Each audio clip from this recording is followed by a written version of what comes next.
Annyeonghaseyo, 여러분! Meu nome é Alex e sejam bem-vindos ao KyopoCast. No episódio de hoje, histórias incríveis e inspiradoras com Agatha Kim. Espero que gostem.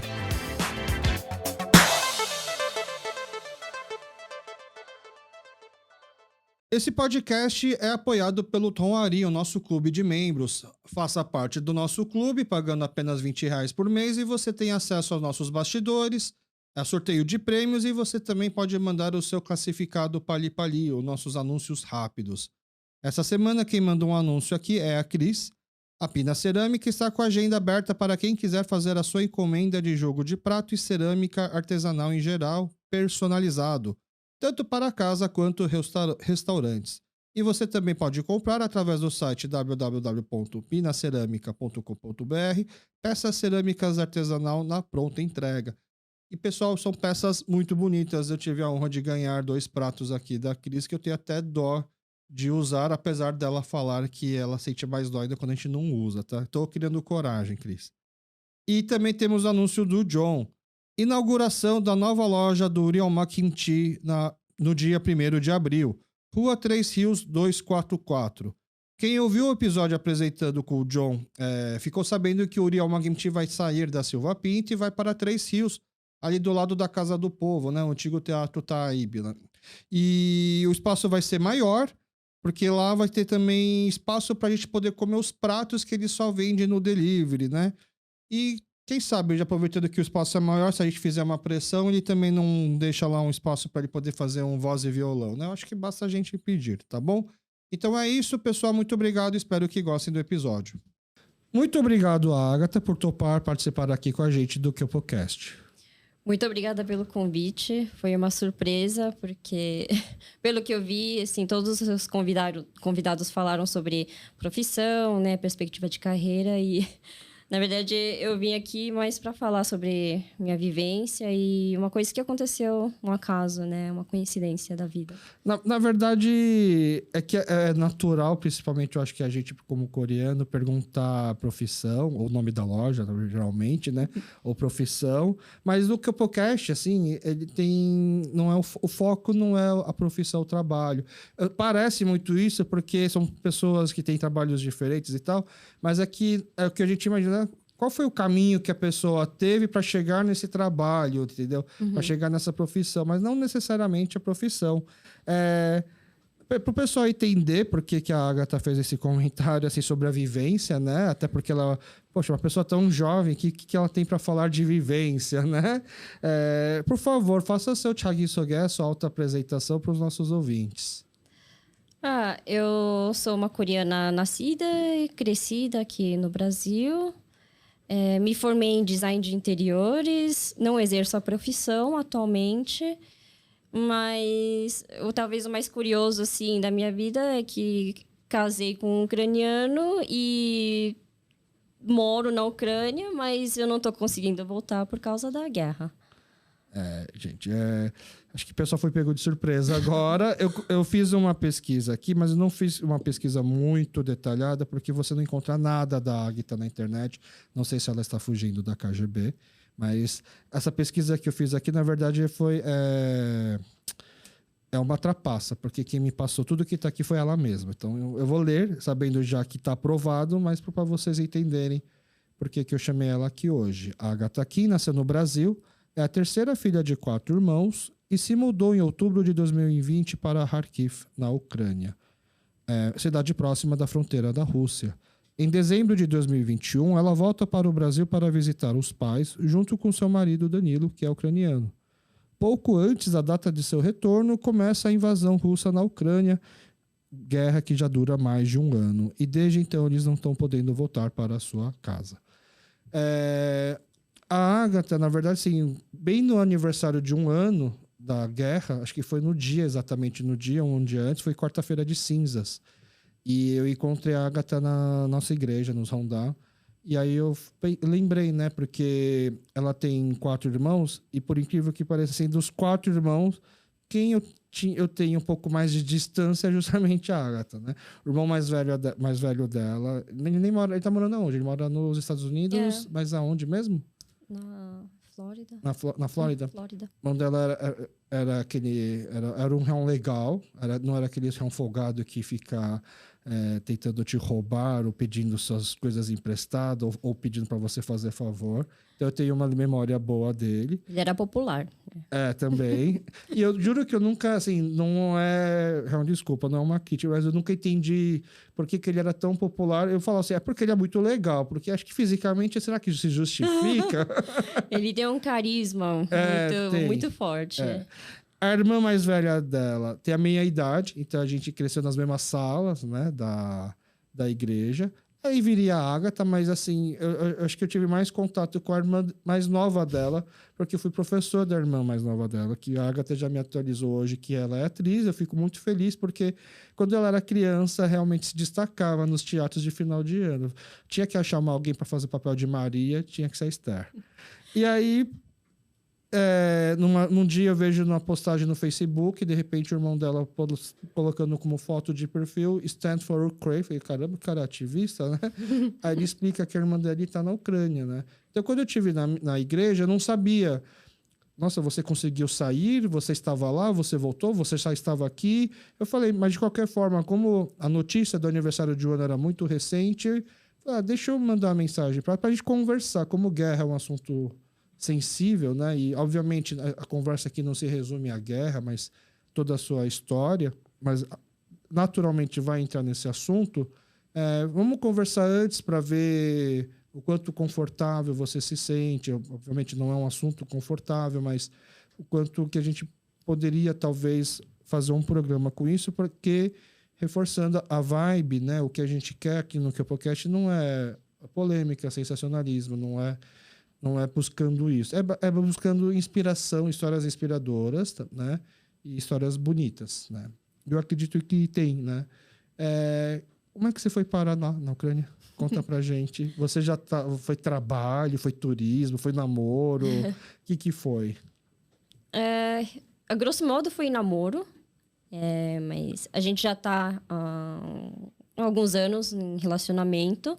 A gente tinha um objetivo de juntar as escovas, né, em algum momento. Mas, por enquanto, assim, enquanto dava, nas férias, a gente se encontrava, a gente viajava para algum lugar diferente. E aí, chegou a pandemia, a gente ficou, né, separado, sem perspectiva de quando o Covid ia passar. E aí, na loucura da saudade, ele falou, vem para cá, vamos casar e vamos viver a vida junto. E foi assim. Você aqui, ele lá? Eu aqui e ele lá. Se conheceram aqui na internet? Foi na internet. Mas, na verdade, assim, se falar que foi internet, o pessoal vai achar que os dois estavam buscando um amor. Mas, na verdade, não. Eu sempre fui uma pessoa muito reservada. E se dependesse de mim, eu nunca faria amizade fora do meu círculo de amizade, que é amigas, né, do colégio, ou amigas de amiga da minha irmã, assim, basicamente essas são, né, ou dos rondão da igreja. E em determinado momento, eu me dei conta de que existem pessoas muito interessantes, muito legais para se conhecer, para fazer amizade lá fora também. E era um sonho meu viver lá fora. Então, eu me cadastrei num aplicativo e até coloquei, assim, no perfil que eu tinha interesse em conhecer mulher, homem, tipo, tanto faz. E na minha foto não tinha nenhuma foto minha. Uhum. Era uma foto borrada ou alguma paisagem, porque eu não queria que ninguém chegasse em mim com a intenção de, vamos papear, né? Com um cunho mais romântico, assim, de chavecar. E o curioso é que ele também, o Danilo, ele tinha essa intenção. Então, no perfil dele, também queria conversar com todo mundo. E aí, ele me jogou um oi, porque o meu perfil era muito diferente, né? Não era uma foto me exibindo, nem nada. E na minha descrição, eu tinha gostos muito variados. E aí, a gente começou uma amizade muito boa, assim. E aí, eu comecei a ver que a gente tinha muita sintonia, ele também. A gente ficou, assim, quase um mês, todos os dias, conversando direto. Ele sem pedir minha foto, eu no meu anonimato. E eu me senti muito confortável, porque eu pensei, poxa, essa pessoa não me pediu nenhuma foto minha, porque geralmente, assim, os caras chegavam e conversavam, assim, um dia ou meio período, né, querendo me conhecer, assim, o que você gosta, o que você faz. E manda foto de agora. Mas aí depois, você pode mandar uma foto sua? E eu já sabia que a pessoa tinha outras intenções. Uhum. Mas com o Danilo, não. Até o fim, ele não pediu foto minha, ele era muito curioso sobre minha experiência de vida, minha visão de mundo, meus gostos. E aí, quando a gente viu que a coisa tava mais sincera, né? E a gente já tava dando hint, né? De que, eu gosto de você, né? Você gosta de mim. Aí a gente resolveu sair da plataforma, né? Do aplicativo. E foi quando finalmente ele me viu, eu mandei o meu Insta, ele me viu, ele falou... De todos os perfis de meninas que eu vi até agora, o seu é o mais interessante. Ele não falou nem que, você é muito bonita, nem nada. Ele falou assim, o seu perfil é muito interessante, você é muito cool, você é muito legal. E foi assim que começou. Aí, ele veio pra cá pra me conhecer pessoalmente. Primeiro ele veio pra cá. Ele veio pra cá. E aí, depois, nas nossas férias, quando dava, a gente se encontrava lá fora, se aventurava um pouco lá fora. E... basicamente parou quando o Covid veio. Entendi. E aí a gente teve a decisão de, vamos partir para o próximo passo, Nossa, né? parece novela coreana, você não acha? Olha, até eu pensando, é uma história divertida. Sabe, não sei se você tem o costume de assistir séries K-dramas, novelas, né? Mas, assim, faz muito sucesso com as pessoas aqui do Brasil, as românticas. E aquela coisa de até o 7º episódio não pega na mão. Né? No 5º tem um tropeça no outro. No 7º pega na mão. No 8º o cara se confessa e o beijo é no último, sabe? É quase isso, né? Um namoro à moda antiga. Tipo, tem toda a questão da tecnologia, obviamente, mas os jeitos, né, de vocês se conhecerem e irem com uma certa calma, né? Isso. Isso que foi o mais interessante. Porque lógico que a gente tem olhos e a gente vai se atrair pelo que é bonito. Mas o primeiro contato nosso foi muito psicológico. Muito pela curiosidade do que aquele ser é, né? E é muito profundo falar isso. Mas é que realmente foi assim. E por conta da distância, a gente não poder sair para fazer um date, né, um jantar, a gente teve uma oportunidade de se conhecer assim, profundamente, né? Sem... Assim, vamos dizer, não foi fogo em palha, né? Então, a gente teve muito tempo para conhecer... Ele é muito curioso, ele fazia umas perguntas que eu ficava... O que ele tá perguntando? Ele falava... Você arruma muito a sua casa? Quão organizada você é? Se acontecesse isso, como você reagiria? Então, nossas conversas eram muito... Era quase um RPG, isso. E isso era muito legal, assim, porque você consegue ter uma dimensão, né, de como é que é a pessoa e se ela é compatível com você. Porque eu acho que hoje em dia, quando você encontra uma pessoa e se apaixona, é o contrário, né? Você gosta... E pelo sentimento, você começa... Depois do sentimento, você começa a ver se vocês são compatíveis e tal. Pra gente foi o contrário. A gente viu que cada um gostava, o caráter de cada um, como a gente reagiria em certas situações. E para consolidar o sentimento, digamos assim, né? Que não tinha um sentimento no começo, mas a gente conseguiu consolidar de uma forma mais segura. Então, a primeira vez ele veio pro Brasil... E aí, na segunda, das outras vezes, nas férias, você se encontrava, mas você chegou a ir para lá, para a Ucrânia também? Nunca. Não? Não. Tá, mas por opção ou por falta de opção? Porque vocês tinham como prioridade outros lugares? Você não tinha curiosidade em ir lá? Eu tinha curiosidade, mas ele sempre teve Ele... meio que... Sabe quando você sente... aqui não tem nada para fazer. Vamos para um lugar mais interessante. E ele era curioso de conhecer outros lugares. E eu tinha perguntado para ele... Você quer que eu vá aí? Porque para mim vai ser novidade. Mas para ele, como não é novidade... Ele sentia que era uma cidade muito pacata. O que não deixa de ser verdade. Ele achava sempre melhor a gente ir a algum lugar que seja novo para nós dois e explorarmos. Entendi. Você cresceu na comunidade, na colônia, assim, seus amigos de infância. Você falou que você não era muito, talvez, fácil de fazer amizades fora, assim, do seu ciclo, né? E aí você até comenta de amigas, do ciclo de amizade da sua irmã e tal. Você cresceu dentro da comunidade ou você cresceu mais fora? A comunidade seria apenas a igreja, para mim. Tá. Que, assim, a gente não tem escolha quando é pequeno, né? Uhum. O mapá, né? O pai e a mãe te leva para a igreja e é lá que você vai ter a sua convivência. Mas, como eu falei, eu sempre fui muito reservada e eu sempre fui também muito brava. Então, eu não tinha facilidade de fazer amizade e eu não... Sabe aquelas brincadeiras de menino que fica provocando a menina? Eu não levava na esportiva, eu ficava muito brava. De verdade. Eu ficava brava de verdade. E aí, acho que isso também... Eu devo ter uma fama de, ela é brava, ela é estressada, estourada. Então, isso tudo, né? A minha personalidade... É que você é filha do meio, é por isso. Pode ser, mas eu tenho alguns conhecidos, eu não diria amigo, porque não tem um contato muito forte, né? Mas eu conheço um pessoal, né, da igreja. As minhas amigas de verdade, elas são do colégio que eu estudava no liceu e tinha uns gatos pingados assim de coreano lá e foram com elas que eu tenho assim, fiz uma amizade boa e eu tenho até hoje contato com elas. Mas fora isso, não era muito inserida na comunidade. Mas você fala bem coreano, tanto que por você falar bem coreano, você tem um trabalho que envolve a língua coreana. O meu coreano, eu não diria que é muito bom, mas se comparado com a maioria dos coreanos que nasceram aqui no Brasil, ele é um pouquinho melhor, assim, um pouquinho.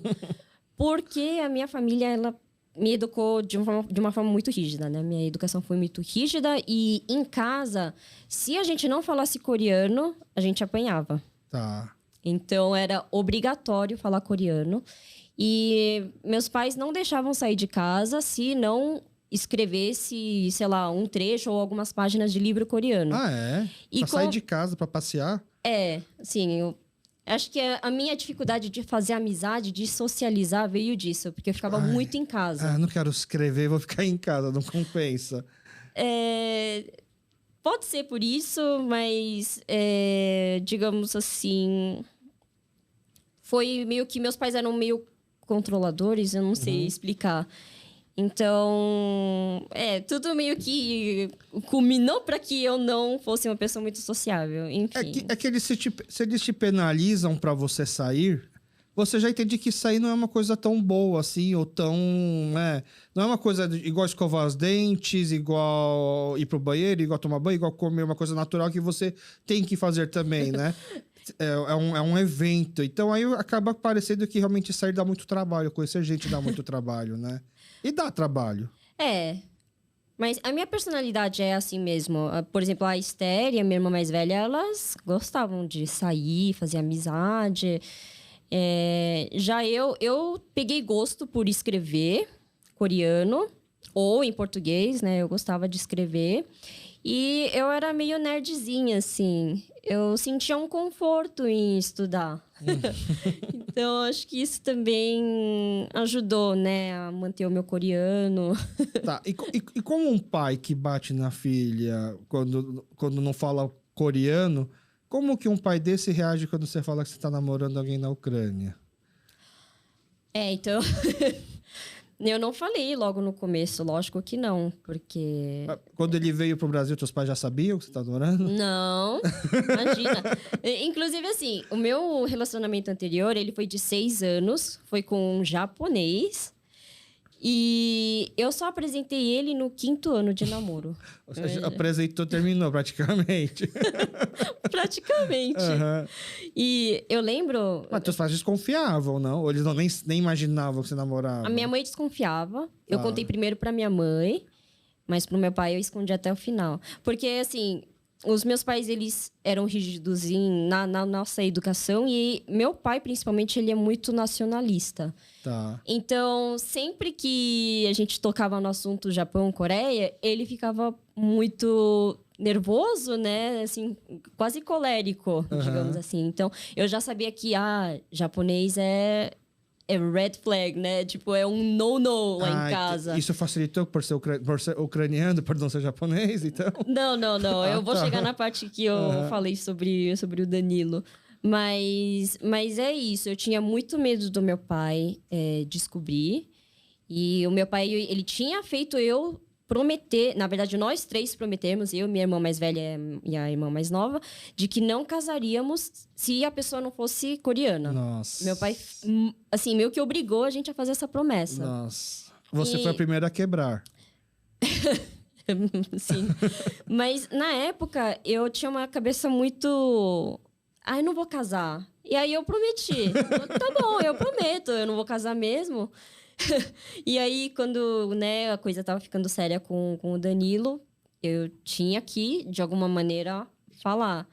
Só que acho que o medo era tanto que eu entrei, assim, numa crise de ansiedade, assim, sem fim.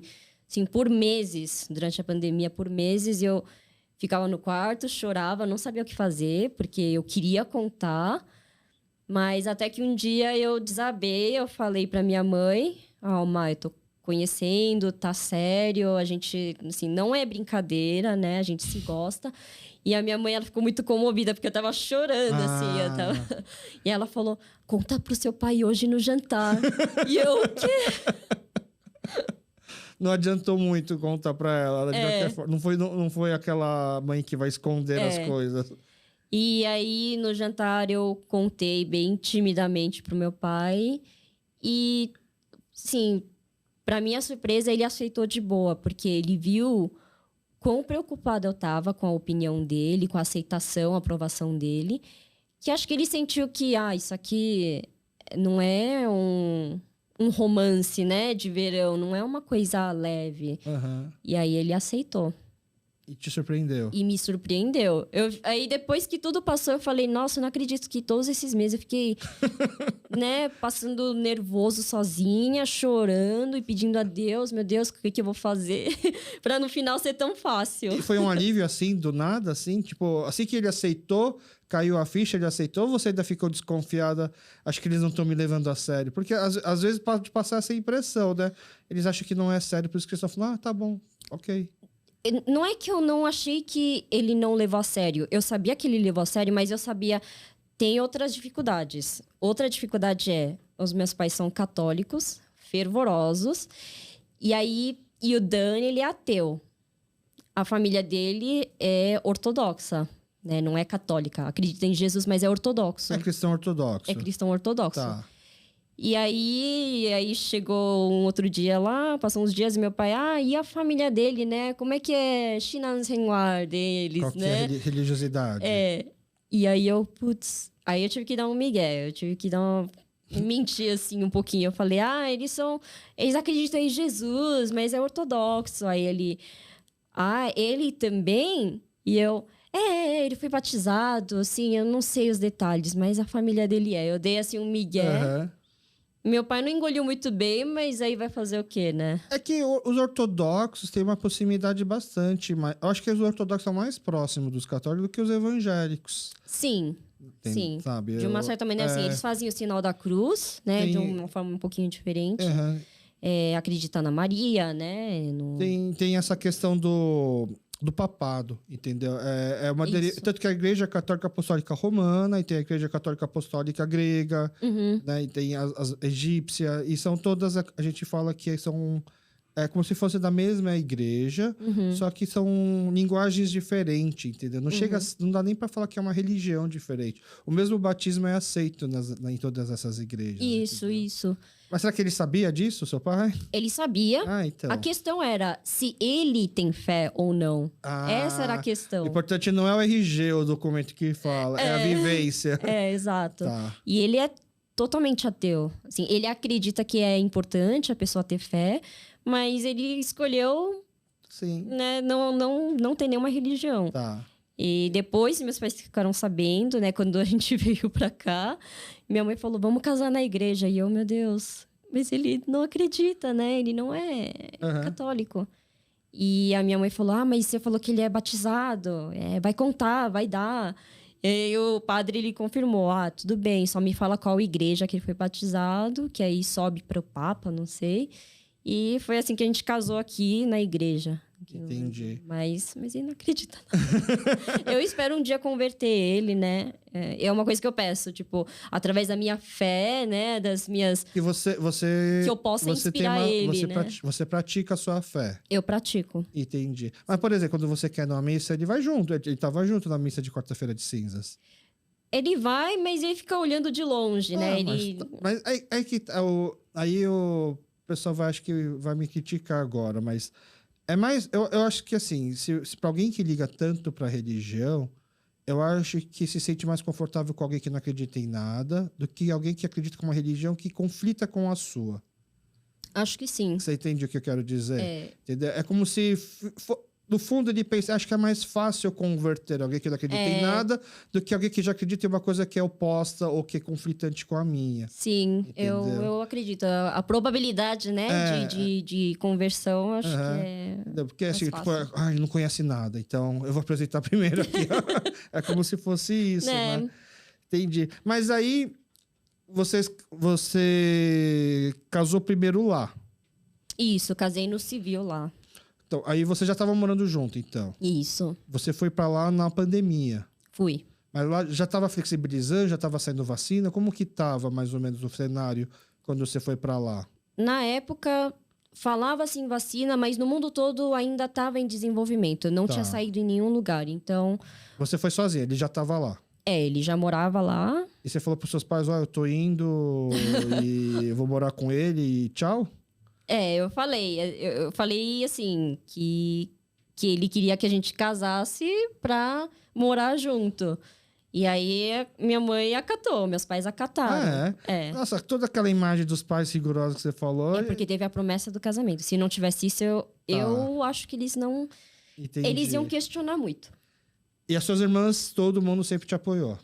Sim. E aí, você fez a mala e foi para um lugar que você nunca tinha ido antes...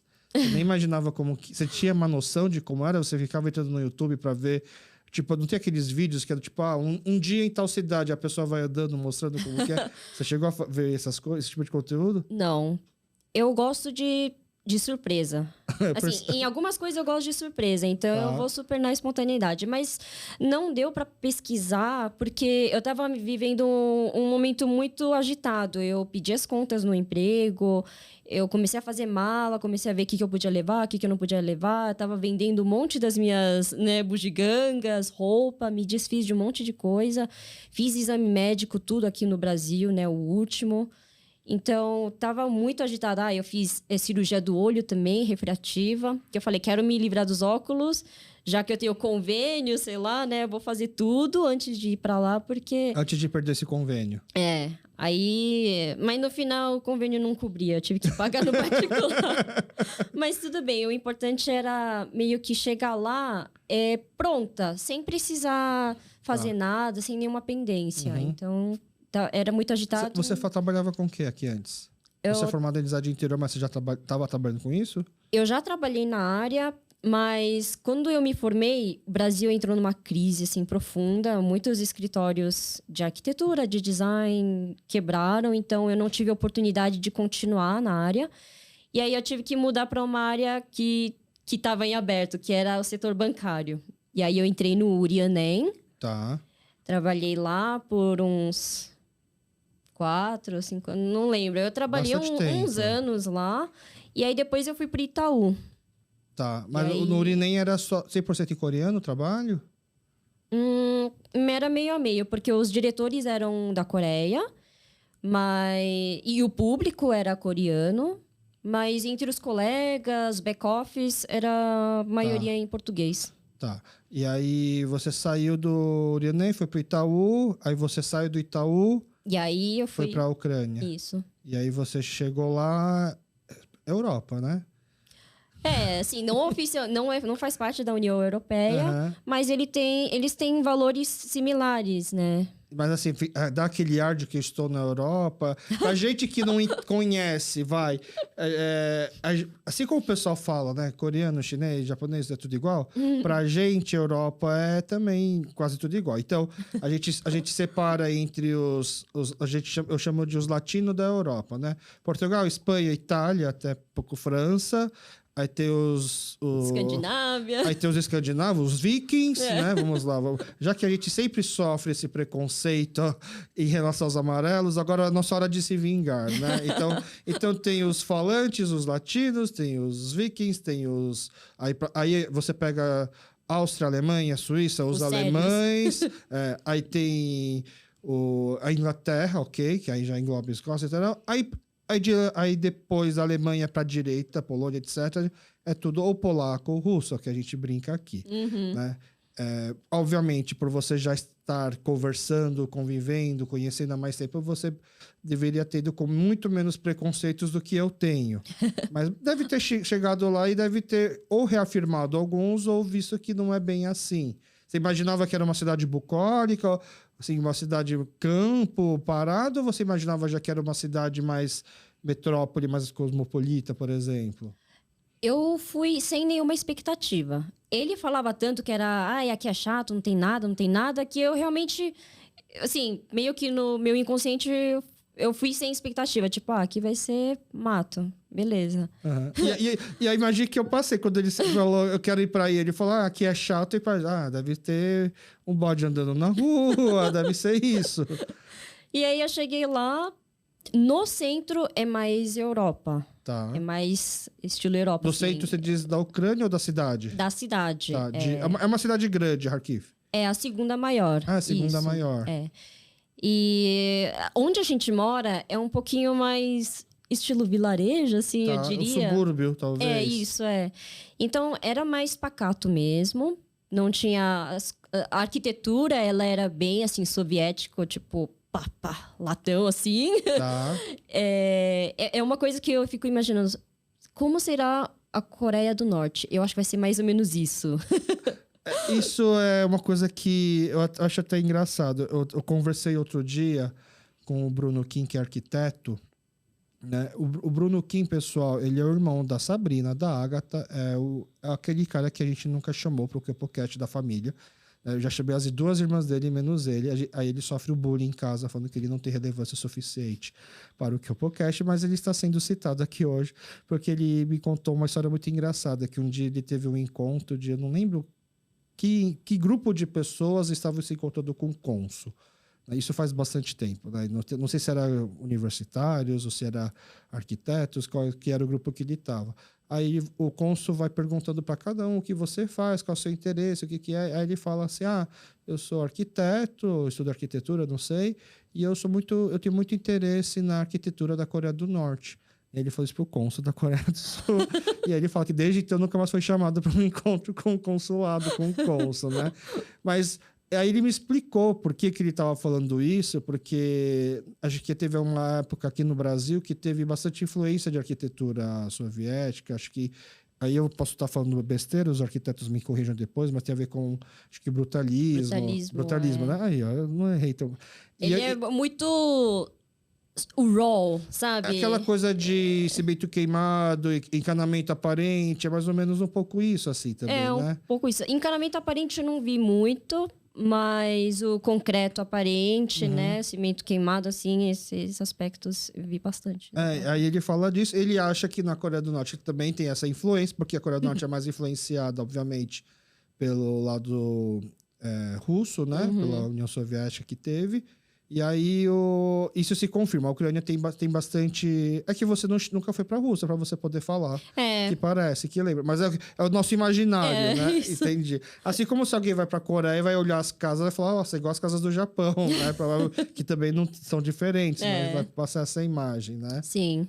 Comida. Quando você estava indo para lá, você imaginou, nossa, preciso levar kimchi ou preciso levar farofa e pão de queijo?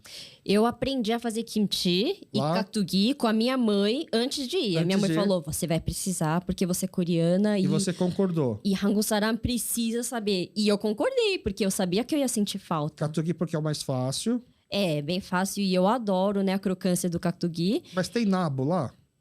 Tem. Ah. E o kimchi, porque, poxa, né? Carro-chefe, né? Aí você levou gochugaru daqui, então? Não levei. É uma coisa que, chegando lá, eu queria fazer kimchi.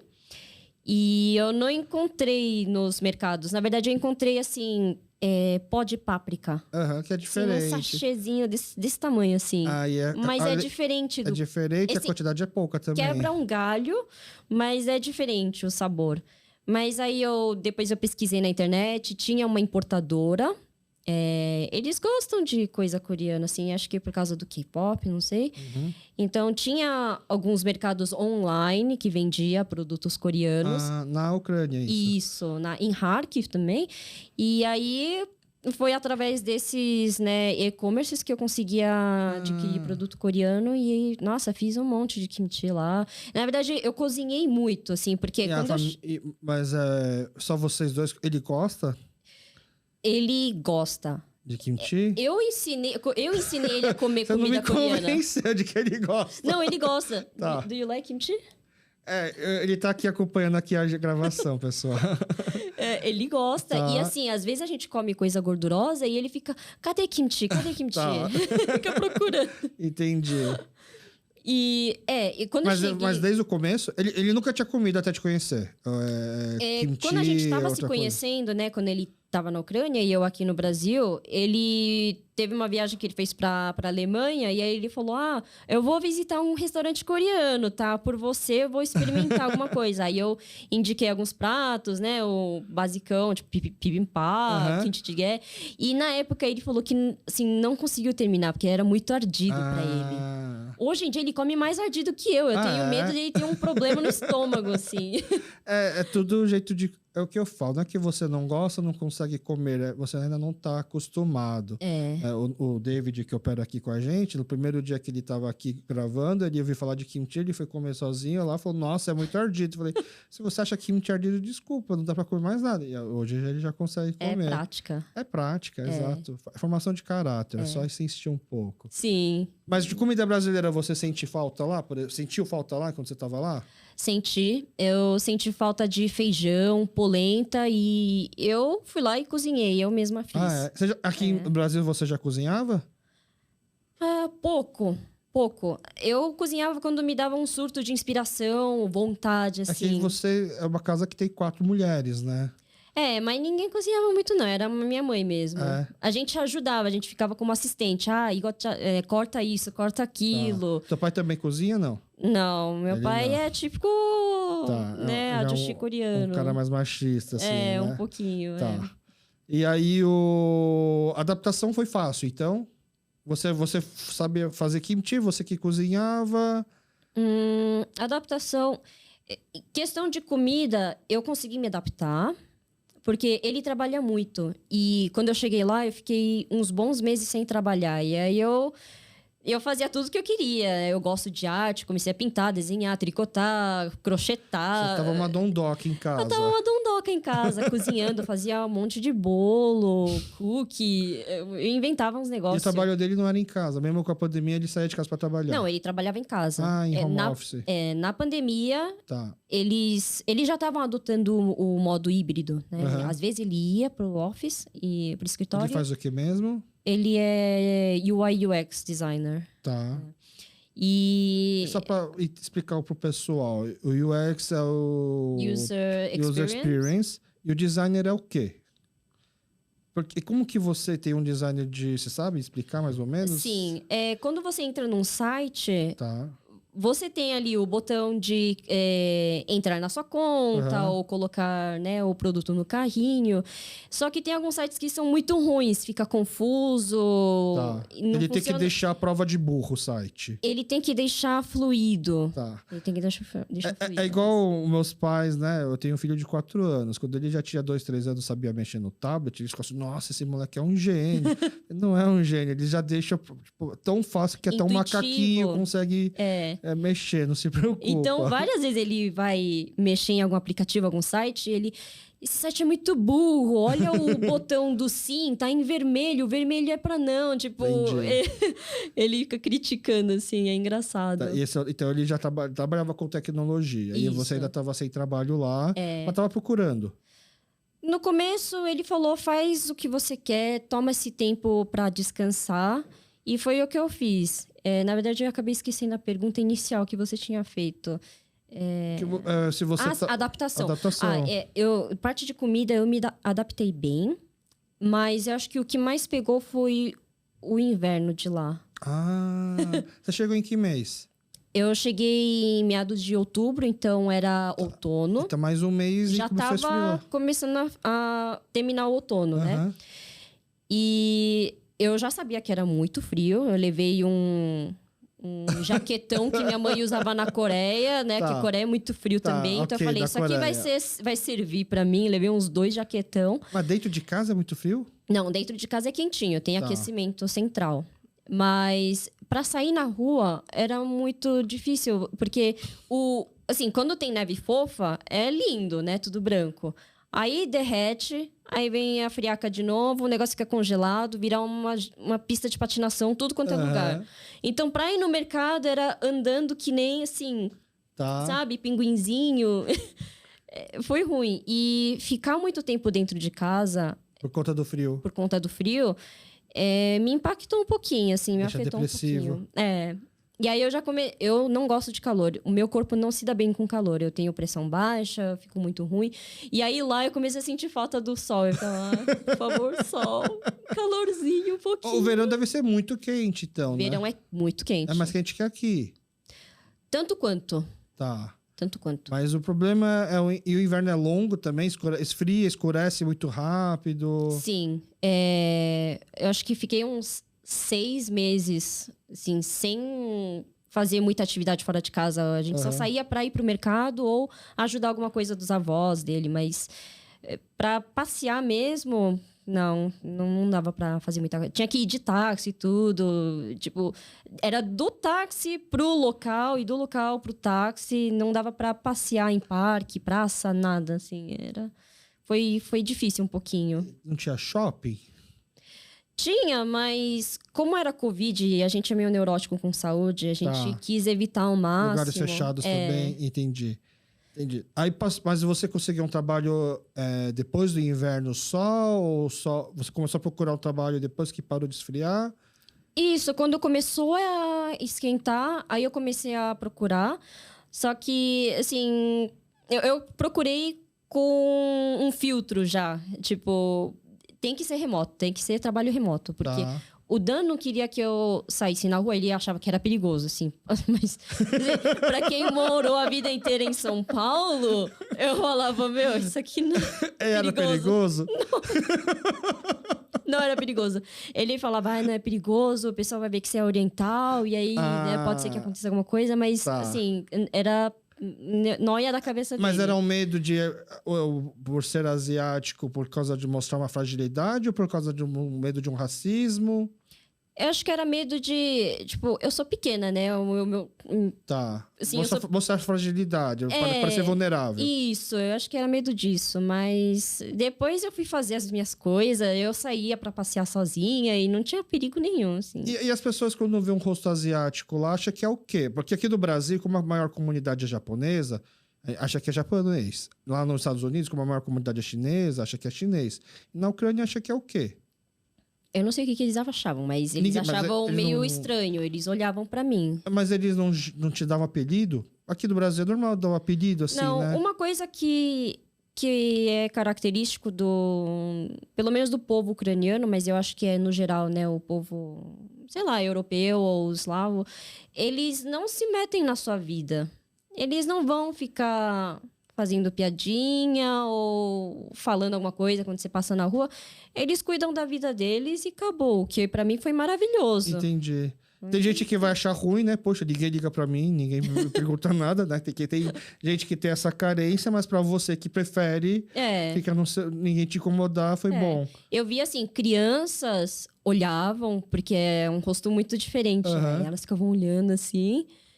E pessoas, sei lá, quando eu ia no banco ou supermercado, e eu não sabia falar, né? Eu tava estudando um pouco de russo na época, né? Que eu não sabia, né, que isso tudo ia acontecer. Então eu tava aprendendo inicialmente russo, mas eu não sabia me comunicar. Mas não é a primeira língua, é? Na Ucrânia? Não, assim, A língua oficial é qual? é ucraniano. E é muito diferente do russo. Bastante palavras são diferentes. O alfabeto, mesmo sendo cirílico, tem algumas letras que são exclusivas do ucraniano Tá. e algumas letras do russo que eles não usam. Mas na região, especificamente de Kharkiv, onde a gente estava, tem uma grande parte da população que falava russo. Por causa da fronteira para ser perto. Isso, tinha muita influência, a família dele, muitos membros da família dele falavam russo, ele falava russo, mas de uns anos para cá, né, depois da Revolução lá, né, ele começou a ter um interesse maior em resgatar as raízes ucranianas e ele começou a falar mais ucraniano. Você sabe falar? Assim, umas frases soltas. Você fala mais... você começou a aprender russo antes de aprender ucraniano? Eu aprendi primeiro russo, mas aí depois, como eu fui tomada... o trabalho tomou conta muito, né, do meu tempo. Eu acabei deixando um pouco de lado o estudo. E aí, quando a guerra começou aqui no Brasil, aí sim eu comecei a estudar ucraniano. Dá para fazer um paralelo que é tipo português e espanhol, português e italiano, entre o russo e o ucraniano? Acho que é o português e italiano. Tá. Não é tão parecido, mas não é tão diferente. Português e espanhol você entende que é mais próximo do que português e italiano? Tem algumas palavras que são muito similares, mas a pronúncia é um pouquinho diferente, a forma como escreve é diferente, a terminação é diferente. Eu não diria que é tão similar, mas também não é totalmente diferente. Entendi. E aí você começou a trabalhar, e esse trabalho era em inglês, então, né? Isso. Na verdade, quando eu me apliquei nas vagas, eu coloquei tudo que eu tinha de experiência e o Dan falou assim, você tem que focar em algo que só você sabe, que é exclusivo seu. Aí eu falei, coreano, mas o meu coreano é chulo. Eu falava isso pra ele. Português também, não? Português também, sim. Eu coloquei português nativo. Você acha que lá é mais fácil achar alguém que fala português ou achar alguém que fala coreano? Eu acho que coreano. É mais fácil achar alguém que fala coreano na Ucrânia? Não. Eu acho que é mais fácil encontrar alguém que fala português. Mais difícil, o coreano. Isso. Porque eu tinha visto umas vagas precisando de gente que fala português. Mas aí precisaria mudar pra Kiev. Né? Era uma vaga presencial na capital. E a gente não queria ir para a capital. E aí, continuei procurando, me contataram. A gente precisa de alguém que fale coreano. Você fala coreano? Aí eu falo coreano, sim. Qual é o seu nível de coreano? Aí eu... Ai, meu Deus. Aí eu falei que era fluente, assim. Mas eu não me considero fluente. Mas os meus pais falam que é fluente. Então é. Enfim. E você sentiu dificuldade com o coreano no seu trabalho? Não, assim, não muito. Algumas palavras específicas, mais técnicas, né, do escopo, né, da área, tive que aprender, mas... Você tem que escrever também, não? É só falar mais? Não, eu tinha que escrever também. E isso é mais fácil você escrever ou falar? Eu acho que é mais fácil escrever, porque aí eu tinha o Google Tradutor para me corrigir em algumas coisas, ou o dicionário. Entendi. Aí você começou... Aí você se adaptou, ficou o quê? Ficou mais de um ano lá, então? Eu fiquei quase um ano, e aí a gente teve a ideia... Quando o Covid começou a afrouxar um pouco, e as fronteiras, né, dos países começaram a abrir, a gente sempre quis explorar o mundo. E a gente falou, vamos viajar um pouco, viver um pouco fora. E aí eu saí, um mês antes de dar um ano lá, a gente saiu, e a gente... pensou, o destino final vai ser Brasil. Então, a gente foi para Croácia, viajou um pouco na França, Espanha, Portugal. E aí, de Portugal, que é mais próximo de Brasil, a gente veio para o Brasil. E a gente ia voltar para a Ucrânia. Aí, vocês casaram aqui. Aí, quando a gente veio para cá, minha mãe quis que a gente casasse na igreja. Casamos na igreja. E a gente ficou um pouquinho mais, e aí a guerra, né, estourou a guerra em full scale, né? E aí, desde então, a gente não conseguiu voltar. E aí você falou uma coisa interessante na nossa pré-conversa, antes da gente começar a gravar, de que já estava tendo os papos, os rumores, né? Inclusive, o nosso ex-presidente Bolsonaro foi lá, eu falei com o Putin, não vai ter guerra não, voltou para cá. Você estava acompanhando, obviamente, essas notícias. Tava. E aí você me contou que ele também estava, mas que ele já tinha uma perspectiva de que era bem possível ter uma guerra, mas que ele não estava te passando isso para não te preocupar. Quando a gente tava para sair da Ucrânia, a gente pensou, como a gente ia ficar tipo uns 6, 7 meses fora, eu perguntei, será que leva documento importante? E aí ele falou, vamos levar. Porque a gente não sabe. Só que eu achei que ele falou isso tipo, no sentido de... E se a gente gostar de algum lugar e der pra ficar em algum lugar? Mas vocês deixaram algumas coisas lá? Tipo, vocês têm coisas ainda lá? Ou vocês já saíram com... Assim, a gente veio com uma mala muito enxuta. A gente gosta de viajar leve. Então, eu cheguei aqui no Brasil com 3 calças, tipo, 4 camisetas. E o resto ficou tudo lá? E o resto ficou tudo lá. A gente trouxe alguns documentos... que a gente achou importante, sei lá, para imigração, né, no aeroporto, se precisar, mas o restante ficou lá. Aí a guerra aconteceu e foi prolongando, a gente já percebeu que não ia terminar cedo. Logo de cara? Ou ficou aquela sensação do Covid, daqui Não, 2 meses a gente volta? Foi tipo isso. Por isso que a gente não alugou algum lugar a longo prazo, porque a gente falou, vamos esperar uns 3 meses, ver se vai cessar fogo, alguma coisa. Só que aí, esses 3 meses foram se repetindo. Igual foi o Covid. Aí a gente, a gente tem que traçar um plano agora para o futuro. E aí eu pedi, tem um familiar da família que tá, assim, às vezes visita o nosso apartamento para ver se tá tudo certo. Ah lá. Mas o apartamento você paga aluguel? Não, é dele. É dele. Ah. E aí eu falei, pede para empacotar umas roupas minhas e mandar. E trazer também certidão de casamento. Porque aqui no Brasil foi só na igreja. Então não tem validade jurídica, nem nada, tipo, né, mais formal. E aí, como eu casei no civil lá... A certidão ficou lá. Eu falei, traz esse documento, documentos médicos, sei lá, que a gente precisar. E aí mandaram por correio pra vocês? Aí mandaram, Tá. E aí, então... Mas ele já tava pressentindo... Assim, foi por acaso que ele falou, vamos levar esses documentos importantes? Foi por um acaso, porque, na verdade, quando aconteceu o Euromaidan... isso foi há quase 10 anos atrás, né? 2014, 2015, por aí. Isso daí é o quê? Desculpa. Foi uma grande revolução que aconteceu na capital. Tá. Porque o atual, naquela época, o presidente, ele meio que deu a entender que não vamos... não queremos ficar onde a gente está, né, em parceria com a Rússia, né, em colaboração com a Rússia, aliados, e não temos interesse na União Europeia. Mas a população não queria isso. Tá. Então, o pessoal... Foi uma revolta da população. Só que aquele presidente, ele era marionete do regime, né, russo.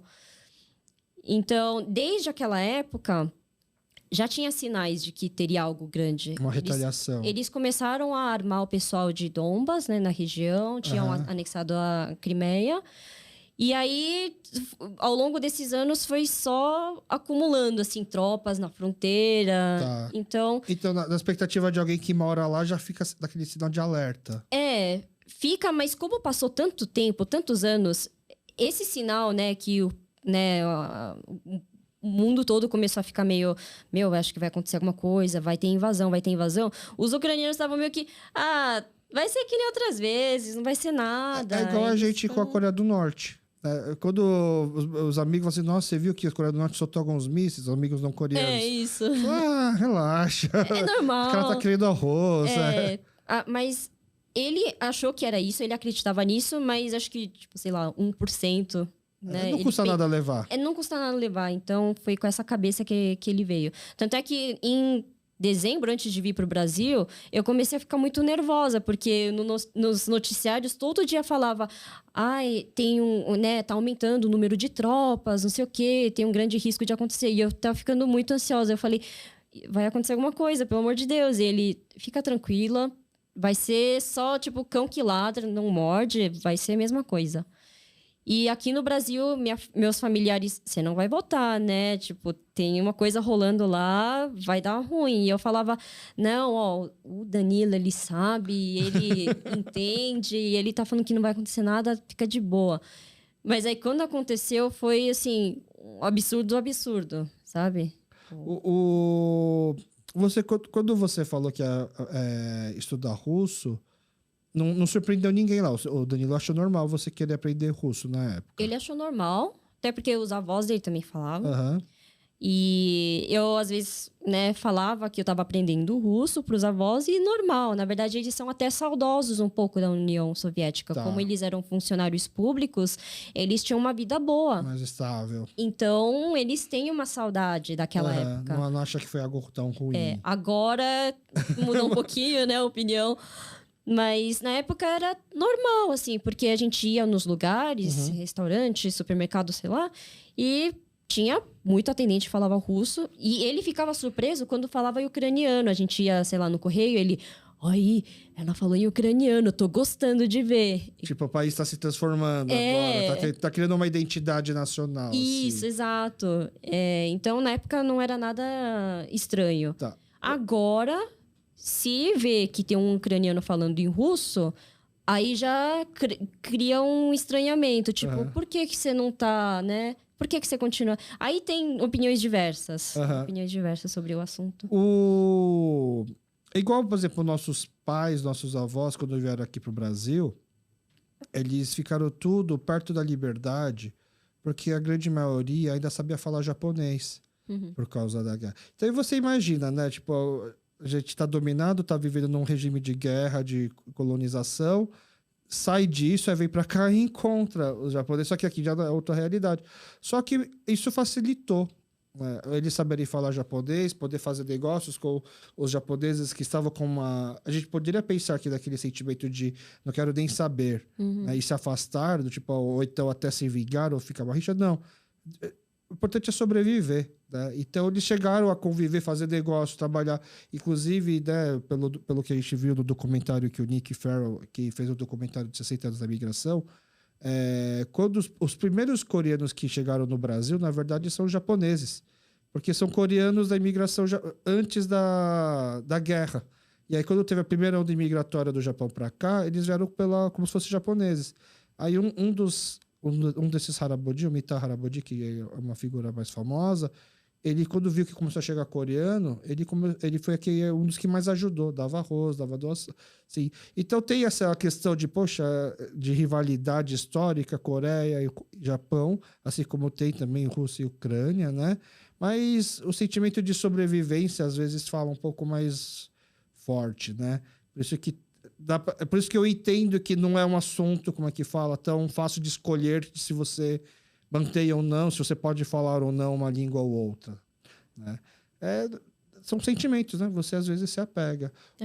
Inclusive, a gente tem muito uma ideia de que a Coreia sofre muita influência americana, porque os Estados Unidos vieram ajudar lá na Coreia, mas ao mesmo tempo tem uma influência russa, né? Eu até comentei aqui antes da gravação, e eu fiquei até feliz, né? Porque o seu marido confirmou que ele conhece, já ouviu falar do Victor Tsoi, que se você um dia pesquisar, põe lá no Google Victor com K, T-O-R, e Tsoi é T-S-O-I. É como se fosse o nosso Choi aqui, né? Só que na pronúncia russa fica o Tsoi, né? Ele foi um dos precursores do rock russo. Ele é um grande... já faleceu, né? Se eu não me engano, ele é um kyopo russo, né? E ele foi um grande músico, a banda dele, que agora não lembro o nome, foi uma banda que fez muito sucesso. E aí depois eu descobri aqui, através de uma pesquisa de imigração, né? Que é um episódio que a gente também já conversa aqui, uma das maiores comunidades coreanas fora da Coreia, no Uzbequistão, né? Que também é do lado da Europa Oriental, nem sei se é a Ásia já, ou se é Europa Oriental. Então tem muita coisa coreana para lá, só que a gente não tem a mínima ideia. Né? Você chegou a conseguir ver alguma coisa disso? Não. Os meus colegas, né, o pessoal que eu trabalhava junto, tinha alguns que eram do Cazaquistão, Uzbequistão. Pela fisionomia, você consegue reconhecer que não é... Eles têm traço... Assim, eu não cheguei a ver eles, eu vi a foto, porque é trabalho remoto. Vi a foto, parecia um coreano um pouquinho mestiço, né? Um olho um pouquinho maior, mas dava pra ver que tinha algum traço oriental ali. E eles falavam coreano.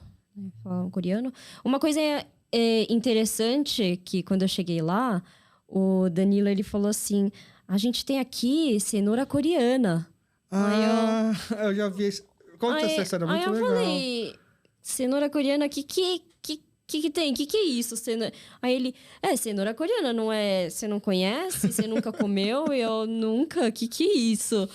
Aí a gente foi no mercado uma vez e tinha um pote lá, ou até um pote de plástico, ou até naqueles saquinhos de plástico assim, tava escrito cenoura coreana, né? Em cirílico, né? E aí eu nunca vi esse panchan na minha vida, né? E aí eu dei uma pesquisada, né? Teve muita deportação, né? Naquela época, né? Da União Soviética. Então, muitos coreanos foram enviados, né? Ao longo, né? Dos países, né? Do leste europeu. Então, ficou, né? Uma grande comunidade aqui e ali. E teve também dentro da Ucrânia. Eu imagino que, pela saudade de, né? Panchan, né? De comida coreana, eles tenham pego alguma coisa que tinha local, sei lá, cenoura, e fez um panchan com aquilo. Kimchi. É um kimchi de cenoura. E ficou conhecido como a cenoura coreana. É um picles de cenoura. Eu nunca tinha visto na minha vida. É gostoso. Lembra que tipo de panchan? Ele lembra um... eu acho que você descreveu bem, um picles, só que de cenoura. É igual aqueles panchan que é o mu cortado fininho, assim, mais ou menos, né? Isso, meio ralado. Isso. Ralado. É muita coincidência. Eu vi recentemente uma matéria falando desse picles, desse panchan de cenoura, né? Se não me engano, eles até no vídeo que eu vi, eles chamam de tangang chachi, eu acho, tangang kimchi. Tem na Coreia? Porque... Não tem. Quando eu fui na Coreia, eu não vi isso também. Não tem. É uma adaptação. Inclusive, por exemplo, na Coreia, eu adoro comida vietnamita. Né? A gente também. Você gosta de coentro? Não gosto de coentro, mas eu aprendi a tolerar. Assim, se tiver um montinho de coentro em cima, eu tiro. Então você gosta de comida coreana. Mas se tiver picadinho dentro da sopa, eu não vou ficar selecionando. Eu aprendi a tolerar no pho, porque é muito característico do pho. Tem que ter coentro. E a gente ama pho. Só que na Coreia, nossa Coreia do Sul, tem bastante restaurante de Warnangoksu, né, de pho. Só que eles adaptam para o paladar sul-coreano e eles não gostam de coentro lá. Meus pais não gostam de coentro. E eu e minha esposa, a gente adora. Coentro é a mesma coisa que kimchi, assim. Você no começo vai achar estranho, mas você vai comendo, uma hora vicia. Você não consegue comer sem coentro, né? E aí na Coreia eles até tiram. Aí eu descobri que na Coreia do Norte existe um kosu kimchi, um kimchi de coentro. Sabe, é um kimchi feito à base de coentro. E acho que é porque como o Norte já tem um pouco mais influência mais direta, China e países, né, da Vietnã, tudo assim mais para um pouco mais perto. Então acho que eles não têm esse preconceito. Porque eu falo, coentro é preconceito, não é que você não gosta. Você tem um preconceito com coentro. A gente tem que ser contra coentrofobia.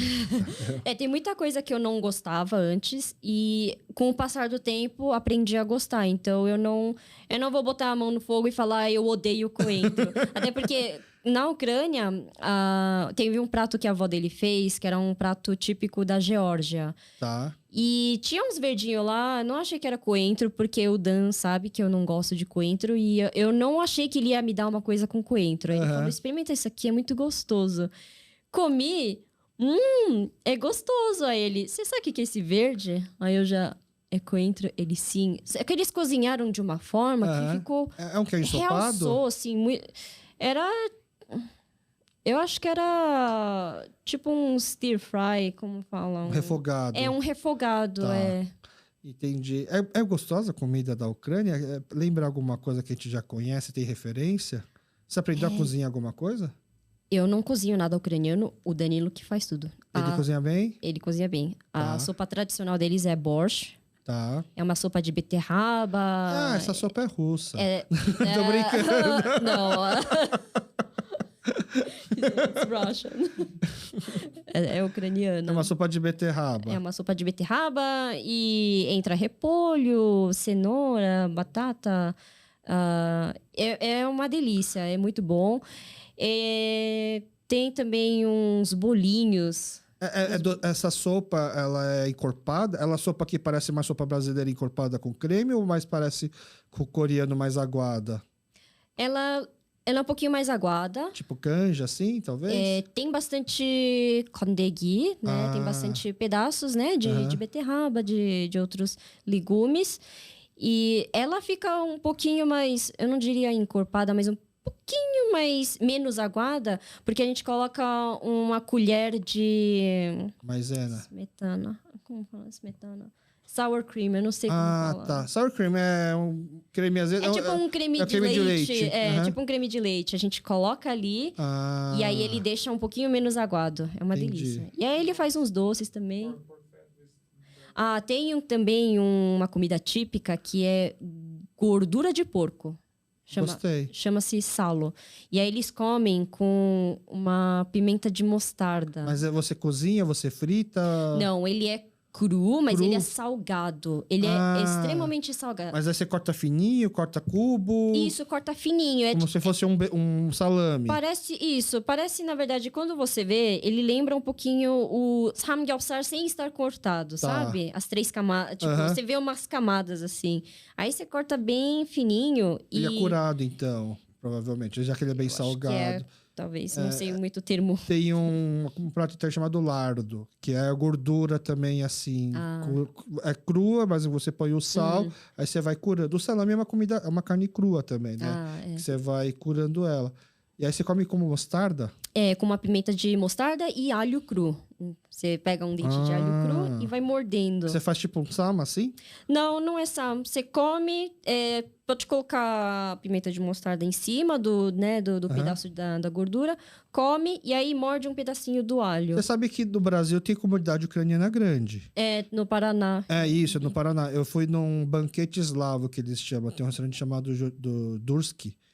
O Durski, na verdade, é o cara da Rede Madeiro, né? Ele tem um restaurante de comida eslava lá. E, assim, pro serviço e pro banquete é super barato. Lógico, não é valor baixo, mas por tudo que ele oferece. Lá eu comi quase tudo que você está falando. Legal. Mas aqui em São Paulo, será que tem? Você conseguiu fazer ele matar essa saudade dessas comidas? Eu dei uma pesquisada, mas era um restaurante dirigido por russo. E aí já criou uma contradição, assim. Justo. Não quis ir, sabe? Acho que talvez Curitiba é pertinho, dá pra fazer um passeio legal. A gente pensou, Prudentópolis, né? Acho que dá pra fazer o trem pra Morretes, e aí dá volta, você passa em Curitiba e visita uma dessas comunidades ucranianas, deve ter mais restaurantes lá. Eu vou tentar descobrir, eu tenho um amigo que tem avós de ucranianos, eu acho que eles devem saber se tem alguma coisa em São Paulo. Eles são de Curitiba, mas se tiver alguma coisa em São Paulo, eu vou dar uma pesquisada. Então, essas comidas porque, por exemplo, você teve que aprender a fazer kimchi antes de ir para lá. Ele não teve tempo de se preparar para aprender a fazer alguma coisa antes de vir para cá ou trazer alguma coisa na mala para... Isso eu sei que não tem no Brasil, então eu vou levar já meu estoque. Algumas coisas ele já cozinhava lá. E outras ele foi pegando receita na internet. Tipo, doce. Sirnik, que é um bolinho de queijo. Doce? É um doce. Ele é muito gostoso. E dá pra fazer com as coisas que tem aqui? Dá, eu comprei, né, o queijo que precisava. É um queijo tipo cottage. Tá. Só que o daqui, ele é meio aguado, eu não sei explicar. Aí ficou meio aguado, ficou meio molenga, assim. Mas deu pra fazer, é muito saboroso, Sirnik. E você chegou a fazer para os seus familiares experimentar essas coisas? Borscht, sim. Gostaram? Gostaram. Sirnik a gente fez, mas tava tão gostoso que a gente comeu tudo. Aí eu falei, tem que fazer uma segunda vez. Basicamente é isso que ele faz. Tem uma sopa que ele gosta muito, que é de verão. Chama akroshka. Akroshka? Tá. Akroshka. É uma sopa de verão que ela é gelada. Ela é feita com... Ela é a base de laticínio. Tem, acho que entra um pouco de leite ou creme de leite. E um pouquinho de frango. E é gelada. Ela é gelada. A cor dela é branca. Aí tem umas ervas. Eu não sei qual erva que é. É chioné tomar isso? É chioné. É tipo sensação de comer um naengmyeon? É tipo um naengmyeon, né? Tá. Um naengmyeon ucraniano. Você chegou a fazer aqui, não? Não, aqui não. Não? Tá, mas acho que dá os ingredientes que você tá me falando aí, não tem nada que não tem. Acho que dá pra fazer, se pesquisar bem os ingredientes e ver um equivalente. Tá. Porque, na verdade, os produtos de lá, a base de leite, Eles são muito superiores ao Brasil, assim, me desculpa. eu sou brasileira também, mas não tem Você comparação. diz os queijos, creme... Queijo, creme, iogurte. tem uma variedade enorme de iogurte. Tipo, não é... Aqui é iogurte e iogurte, acabou. Creme de leite, acabou. Lá tem vários nomes, nomenclaturas, cada um de uma porcentagem de gordura diferente, uma consistência diferente, uma finalidade... Então, assim, eu chegava no supermercado e... Uau! Assim, prateleiras de vários produtos. E você gosta já disso? Eu não gosto de leite, mas os produtos à base de leite, manteiga e chantilly, essas coisas, né? Chantilly é com leite? Com creme de leite, creme de leite batido. E essas coisas eu gosto, mas o leite em si eu não gosto. Então, aí você estava tendo então, essa vida feliz lá, voltou a resolver viajar ao mundo, passeou um pouco na Europa, chegou no Brasil... Aí não consegue voltar, começa a guerra. E aí, como é que é atualizações? A cidade onde vocês moravam, o bairro onde vocês moravam, é um lugar atingido? Dá para falar que tem lugar que não está mais seguro? Teve lugares atingidos. Tanto é que quando eu perguntei sobre... os lugares que a gente frequentava, né? Farmácia, supermercado... Ele falou que alguns lugares foram atingidos. Esse familiar que, às vezes, visita a nossa casa, ele reporta, né, às vezes, o que acontece. E faz pouco tempo que os avós dele voltaram pro apartamento, né, que fica bem, assim, do lado de onde a gente vivia, assim, quase mesmo bloco. Eles estavam no vilarejo, a gente falou para eles se afastarem, né, de onde estava, né, tacando, né, bombardeando mais. Mas aí eles ficaram com saudade do local, precisavam de atendimento médico e tal, aí eles voltaram. Aí o vô dele falou que, assim, o nosso apartamento, na parte do quarto, ele é virado para parte de trás do prédio. Aí ele falou que tinha um míssil lá que não estourou. Ele tava lá, assim. Soterrado. Não estourou, felizmente. E algumas partes da parede estavam com... Trincadas. Tinha sido atingido, assim. Mas nada muito sério. Graças a Deus. Mas, por exemplo, estação de metrô, né? Perto da estação de metrô, tinha tipo uma 25 de março, a Barabachoa. E lá eu vi fotos que, assim, eu fico até meio assim... Que eu vi destruição, assim. Foi pesado. Entendi. Tipo, é difícil do cérebro processar, porque o que você tem de memória eram momentos que você passeava ali. Aí, do nada, você vê destruição... Você não consegue processar direito, sabe? Tipo, entra em conflito, assim. Virtualmente falando, é bem difícil de acatar. Sofre um bombardeio, destrói, não dá nem para pensar em reconstruir, porque você não sabe se vai acabar, tipo, que adianta a gente já consertar agora e subir, e amanhã cai outro míssil, e provavelmente deve ser aquela assim, não dá para fazer nada enquanto a gente não sabe se acaba. É o contrário. Eles estão reconstruindo. Tanto é que um shopping do centro, Nikolsky Shopping, eu vi fotos dele destruído. E aí, recentemente, eu vi uma foto de uma pessoa que mora em Kharkiv, né, que eu sigo. Ela postou foto do local passeando lá e eu falei, nossa, eles já reconstruíram. E reconstruíram, assim, relativamente rápido. E será que... Eu fiz a mesma pergunta. Será que eles não estão com medo de acontecer de novo, né? De bombardearem de novo? E o Danilo falou, é bom que eles reconstruam, porque isso mostra que... O ucraniano, ele tá tocando a vida. Ele não vai deixar a guerra, deixar que eles vivam a vida deles. Não vai deixar que isso afete. Não vai deixar que isso afete, que atrase de alguma forma, ou que deixem eles paralisados. Nossa, muito forte isso. E eu achei isso um ponto de vista muito bonito.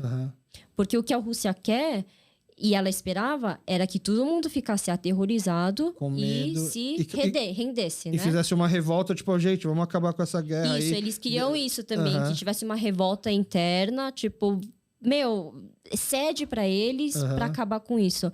Mas tem um efeito contrário, eles estão resistindo mais e eles querem, até o fim, manter a identidade, porque se perder a guerra, é tipo um genocídio, eles vão... erradicar, eles vão apagar a cultura, a língua, nome, né? Ele faz pesquisa da árvore genealógica dele, ele já chegou no ano de 1700 e pouco, e tem familiares que foram forçados a mudar o nome para o russo, porque senão, né, teria consequências, né? Então, é isso que a gente vê, é uma resistência muito forte.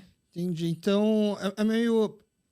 É engraçado isso. Quando a gente tá aqui no Brasil e a gente vê notícia de terremoto em algum lugar, ou notícias de um vulcão, alguma coisa assim em outros lugares, a gente fica preocupado. Mas como é que consegue viver lá? E ao mesmo tempo o pessoal assim, nossa, como é que vocês conseguem viver no Brasil com tanto perigo, com tanto assalto? E pra gente não faz sentido. Como é que eles conseguem viver num lugar com guerra, com míssil caindo, estoura um shopping, e eles vão simplesmente reconstruir de novo, né? Pra você ver como que é a capacidade do ser humano, né? A gente é roubado. No dia seguinte, a gente tá comprando outro relógio, um carro. É resiliência, né? Uhum. E, assim, querendo ou não, qualquer coisa a longo prazo, a gente acaba se acostumando, né? Digamos assim. Então, eu tenho colegas que ainda estão lá. Eu tenho até colegas mulheres que poderiam ter saído do país, mas decidiram ficar. E diversos momentos, assim, no meu trabalho, a gente tem um chat que é só para entrada e saída. É como se fosse como fala, bater o ponto. Bater o ponto. E aí, coloca lá... diversas vezes nossos colegas, eles colocam que saiu porque a energia acabou. Tá tendo sirene de bombardeio. Então, eles se recolhem, vão para um lugar seguro. E eu não consigo imaginar, assim, viver num local assim e... Assim, É admirável, né? É admirável, é muito, muito forte. Se ele estivesse lá, se o Dylan estivesse lá, ele teria que ir para o exército, alguma coisa assim? Ele teria que se alistar. Ele teria que se alistar, entendi. E a ideia é só voltar quando acabar.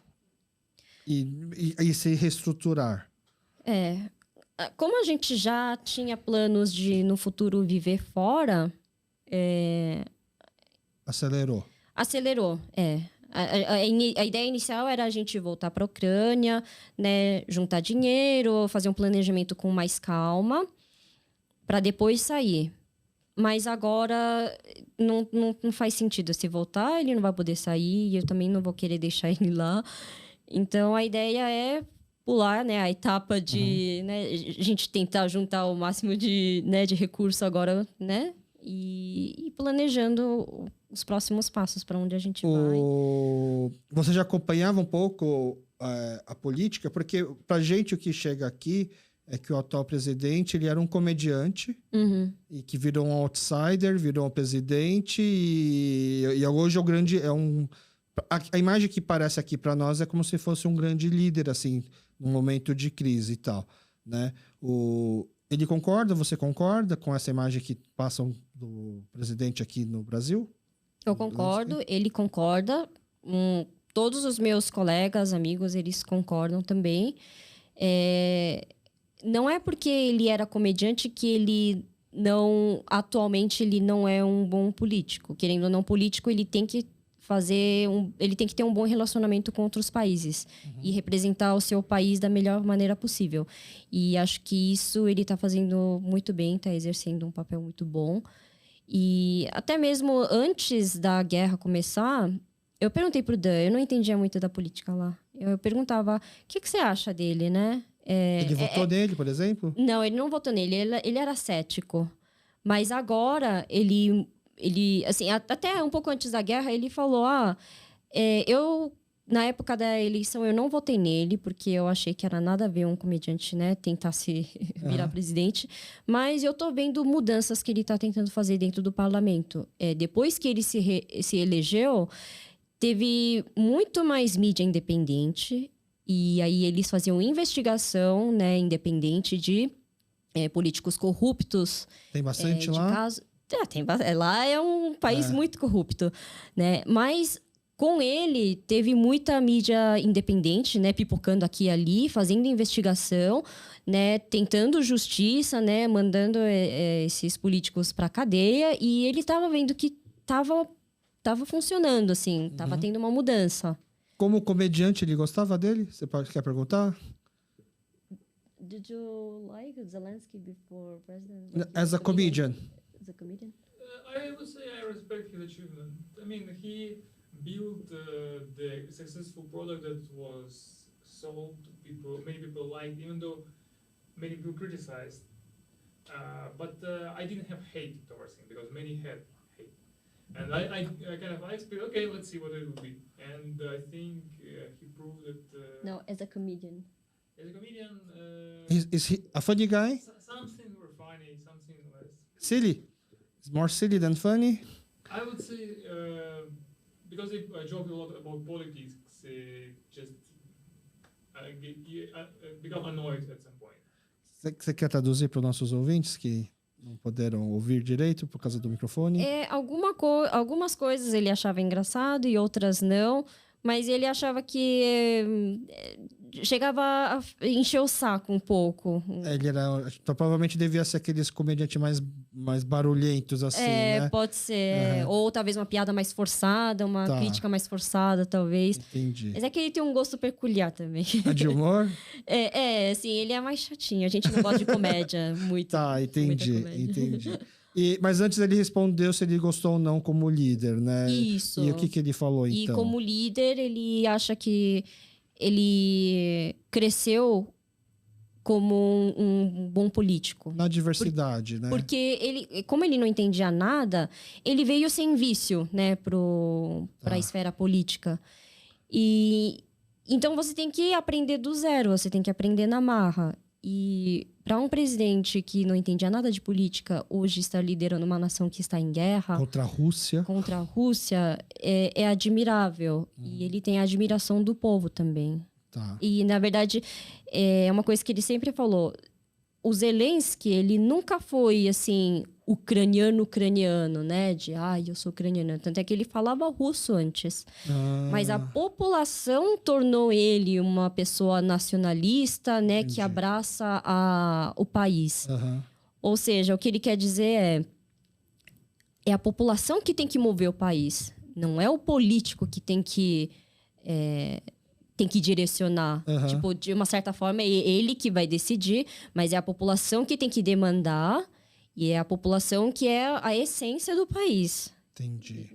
Aí eu fiquei pensando, nossa, seria muito bom se aqui no Brasil, né, a gente... Aí sim eu vou chorar. Vamos pular essa parte, porque aí senão a gente começa a entrar no choro agora. Eu sei que você já pegou um trânsito para vir e você não costuma vir para o Bom Retiro, então você já deve estar também com seus planejamentos. Não vou te segurar muito mais. Eu vou já entrar no finalmente do programa, onde eu peço as suas indicações, né?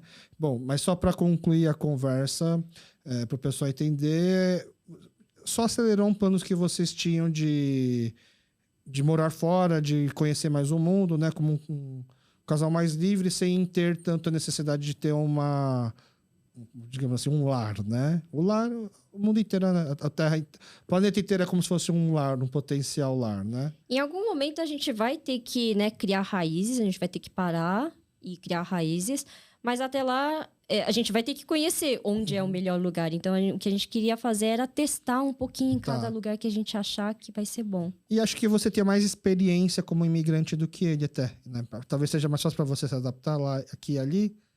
De uma certa forma, sim. Eu tenho uma mente um pouquinho mais aberta. Mas ele também já tá... Já tá comendo kimchi. Já tá comendo kimchi. Tá. Na parte final do programa, a gente pede indicações. Então, eu peço para você fazer uma indicação gastronômica. O que você gosta de comer e aonde dá. Principalmente comida de afeto, tá bom? Pode ser comida coreana ou não. Se hoje a comida de afeto é ucraniana, pode ser ucraniana. Ou reafirmou brasileira, também não tem problema. Quando você voltou aqui pro Brasil da Ucrânia, a primeira coisa que você pensou, preciso comer isso, foi o quê? Jjolmyeon. Então foi comida coreana. Eu amo jjolmyeon. Jjolmyeon é um macarrão elástico coreano. Ele é apimentadinho, mas você morde, ele é... Ele é mastigável, né? Bem mastigável. É bem al dente, né? Mas não é nem al dente, né? Porque ele é meio elástico também, né? Meio chicletinho, assim, eu não sei explicar. Ele é muito bom. Meio chiclete é uma ótima explicação. Bom, indicação gastronômica, pode ser jjolmyeon ou não. Provavelmente deve ter sido da sua mãe, o primeiro que você comeu, mas se você tiver indicação de lugar também... Indicação de streaming, conteúdos para a gente assistir. Pode ser filmes, novelas coreanas, mas também pode ser alguma coisa que você acha que seria legal a gente assistir para entender um pouco da realidade que você vive hoje. E também, por último, a indicação de música de Norebá. Se te botam numa sala de Norebá, Agatha, hoje você só sai daqui se você cantar uma música. Ou você canta músicas demais, hoje você só vai poder cantar uma. Qual que é a música que você escolheria, tá? Pode escolher a ordem das indicações. De comida, eu gosto muito do Jeormyeon, mas comida coreana é tão rica, ela é tão diversa. É um país pequeno para tantas, né, opções, assim, que fica até difícil. Mas eu amo Jeormyeon, Gamjatang, eu adoro. Mas, assim, o engraçado é que restaurante para comer isso, eu não sei indicar. Eu não vou muito em restaurante coreano. Tudo isso você come em casa? Eu como em casa. A sua mãe que faz? Gamjatang, a minha mãe faz esporadicamente, assim, bem de vez em quando, porque ela já fez desde que você voltou? Sim, eu comi recentemente. E Jeormyeon, nossa, sempre que der eu como. Na verdade, tinha algum lugar que fazia gostoso, é que eu não sei o nome. Onde fica? Era um lugar que vende kimchi não, kimbap, essas besteirinhas coreanas. Isso, eu esqueci, mas era lá no... Ai, eu já até esqueci. Perto Rua da da onde? Graça e aí uma embaixo, que é... Newton Prado? Acho que era na Newton Prado. Tá. Mas é que assim, faz anos, né? Que Talvez nem tenha mais. talvez nem tenha mais. Tá. E o Gamjatang eu como da minha casa da minha mãe. Eu comi uma vez num restaurante coreano, numa ruazinha meio... que eu não lembro também, mas... eu acho que você comentou em outros podcasts, outras pessoas comentaram do Umiguan. Eu vou experimentar. Você foi experimentar? Eu vou experimentar. Você vai experimentar. Eu vou experimentar. Tá. Aí você fala pra gente se gostou. Aí eu falo se é bom. Eu tô começando a sentir essa responsabilidade das indicações. E... Streaming, novelas, filmes. Eu não assisto muito novela. Uma novela que ficou assim gravado na minha cabeça é o Daejangum, esse antigão. Não lembro qual que é esse. Daejangum. Sobre o quê? É de época? Isso, é uma moça que trabalha no palácio e ela faz comida. E aí é uma comida medicinal, ela cura. Sei. É bem legal esse daí. Eu tenho um gosto meio de velho, assim. E... música, eu não ouço muito música. Assim, eu ouvia um pouquinho na época do colégio, né? Porque eu tinha muitas amigas coreanas. Mas não é uma coisa que eu... tô com vontade. Sim, eu ouvia muito Drunken Tiger na época. Você sabia cantar? Eu sabia, eu fazia... O rap tudo? Ou você só cantava a parte de rap. Yumiré, assim? Não, eu cantava rap. Você era JK Tiger, então. No Norebang. Que música? É aquele... 24/7? Sei lá. Era alguma música que era meio tristinha, assim, eu lembro. Ou eu tô embananando as coisas, sei lá. Pode ser também. Não tem problema nenhum, a gente procura depois. Mas tem música velha que eu gosto, que minha mãe ouvia em casa, que é o I'm Sorry, do Kim Gon-mo. Tá. E tem o Miryun também, do Changyeon. Esse eu não conheço. São velhos. Tá, mas isso são músicas de Norebang, pelo jeito, né? Kim Gon-mo, tudo que é Kim Gon-mo é Norebang. Acho que porque é um cara feio que canta bem, dança bem, mas ele ficou famoso assim porque as músicas dele pra Norebang são ótimas. O Miryun, eu não sei se vai ter do Changyeon, mas eu vi na internet, tem várias versões de vários cantores cantando.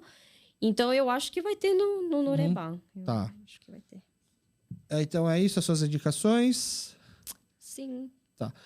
Eu vou aproveitar que a gente tá terminando e como ele teve a participação para se apresentar. Danilo, can you please come close to Agatha? Just say hello for everybody.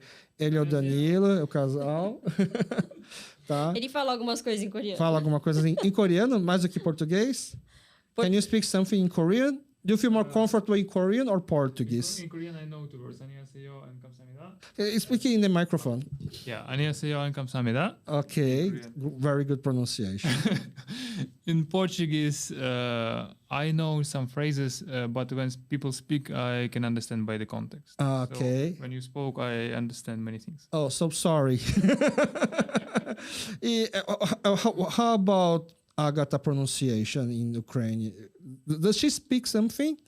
Well, a little bit. Sometimes I'm a strict teacher, so I correct a lot. Fala alguma coisa então, Agatha. Aquelas coisas que constrangem a gente. Ai, fala alguma coisa em coreano, fala alguma coisa em ucraniano. Acho que obrigada. Дякую. Como que é? Дякую. Ok. Yakuyo pela sua presença, então. Obrigada. Tá bom? Thank you for your time.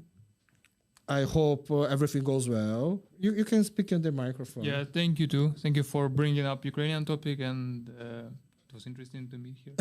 Slava Ukraini. E muito obrigado, pessoal, para você que ficou aqui com a gente até o final. Nos encontramos numa próxima edição do Apresentando na próxima terça-feira. E lembrando que toda sexta-feira de março, os OnePlus são apresentados por mulheres. Né? Nesse mês de março, vamos ver se de repente de algum do OnePlus sai algum programa fixo aqui, né? Estou na torcida para que tenhamos mais conteúdos aqui para a nossa comunidade. Mais uma vez, muito obrigado, Agatha. Obrigada. Obrigado, valeu, pessoal. E esse foi mais um episódio do KyopoCast. Espero que tenham gostado e muito obrigado a você que ficou até o final.